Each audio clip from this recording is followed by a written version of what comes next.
नमस्कार, आपले स्वागत आहे आमच्या पॉडकास्टमध्ये, जिथे आज आपण एक अत्यंत रोचक विषयावर चर्चा करणार आहोत. दोन्ही शिवसेनेत आमदारकीची स्पर्धा. आणि हे खरे आहे. विधान परिषदेत कोण जाणार आणि उद्धव ठाकरे कोणाला संधी देणार, हे प्रश्न खूप महत्त्वाचे आहेत. चला तर मग या स्पर्धेच्या मागील कारणांचा शोध घेऊया. तुम्हाला काय वाटते की या स्पर्धेचा मुख्य उद्देश काय आहे? माझ्या मते हे नेतृत्वाचे एक महत्त्वाचे घटक आहे. दोन्ही गटांकडे त्यांच्या स्वार्थांचे संरक्षण करण्याची गरज आहे.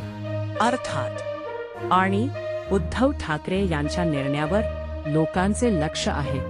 तुम्हाला वाटते का की त्यांनी योग्य व्यक्तीला संधी द्यावी?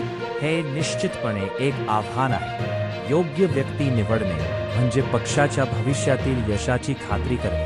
आणि हे लक्षात घेतल्यास नाही का याचा प्रभाव त्यांच्या निवडणुकांच्या यशावर होईल? संपूर्ण महाराष्ट्राची ऐकू येणारी ती बातमी आहे. या स्पर्धेचा परिणाम आता सर्वांच्या मनात आहे. चला तर मग या चर्चेचा संक्षेप करूया.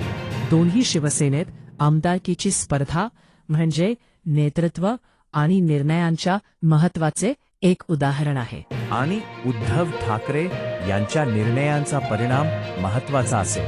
त्यामुळे आपण या चर्चेला सुरुवात केली. तुम्हाला या चर्चा आवडल्या का? तुमचे विचार आणि प्रतिक्रिया आम्हाला नक्की सांगा. आणि धन्यवाद आपल्या वेळेसाठी. लवकरच पुन्हा भेटूया. नमस्कार, आपले स्वागत आहे आमच्या पॉडकास्टमध्ये, जिथे